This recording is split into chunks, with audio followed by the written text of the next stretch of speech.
Moins de 2 heures après sa plongée en direction du Titanic, le dimanche 18 juin, le sous-marin qui abritait 5 personnes a disparu des radars. Après de nombreuses heures de recherche dans les profondeurs, les autorités et l'entreprise OceanGate ont officiellement annoncé la mort des passagers dans la soirée de ce jeudi 22 juin. En partant faire cette expédition sous-marine, les victimes étaient malheureusement informées du risque qu'ils prenaient.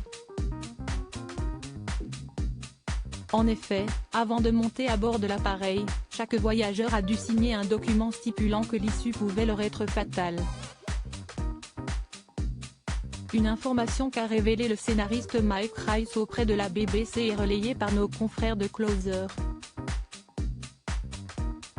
Ce dernier, ayant déjà emprunté le sous-marin OceanGate, a été confronté à cette situation. Il faut signer une décharge avant de monter et la mort est mentionnée à 3 reprises en page 1. A déclaré le producteur de la série Les Simpsons. Avant de poursuivre sans langue de bois, ce ne sont pas des vacances en autocar, ça peut mal tourner. Au cours de ce témoignage, Mike Rice a révélé avoir eu quelques sueurs froides lors d'une de ses expéditions. Une fois arrivé dans les fonds sous-marins, le réalisateur de 63 ans a été pris de panique en voyant la boussole qui a cessé de fonctionner. Elle ne faisait que tourner. Nous avons dû nous débattre à l'aveugle au fond de l'océan, sachant que le Titanic était quelque part là-bas. S'est-il remémoré. Un récit glaçant qui en dit long sur les risques qu'ont pris les divers passagers du sous-marin OceanGate. Disparition près du Titanic, 3 enquêtes lancées pour déterminer les causes du drame lorsque les premiers débris du sous-marin ont été retrouvés. Le Canada n'a pas tardé à ouvrir 2 enquêtes.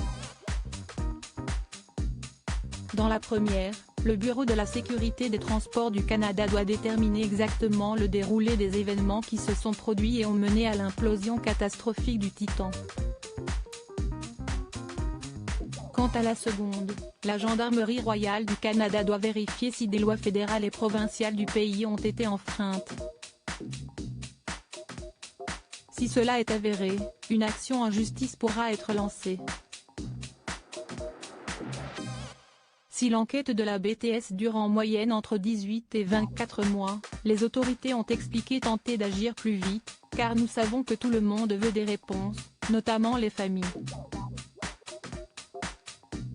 De leur côté, les États-Unis ont également ouvert une enquête pour déterminer les circonstances de cette tragédie. Mon objectif principal est d'empêcher un événement similaire en formulant les recommandations nécessaires pour améliorer la sécurité du secteur maritime dans le monde entier, a déclaré l'enquêteur en chef des gardes-côtes américains Jason Neboe lors d'une conférence à Boston. Une collecte des débris du navire submersible est actuellement en cours afin de déterminer si des poursuites judiciaires peuvent être envisagées. Malgré les conclusions tragiques, cette affaire est loin d'être terminée. Crédit photo, OceanGate Expédition via Best Images.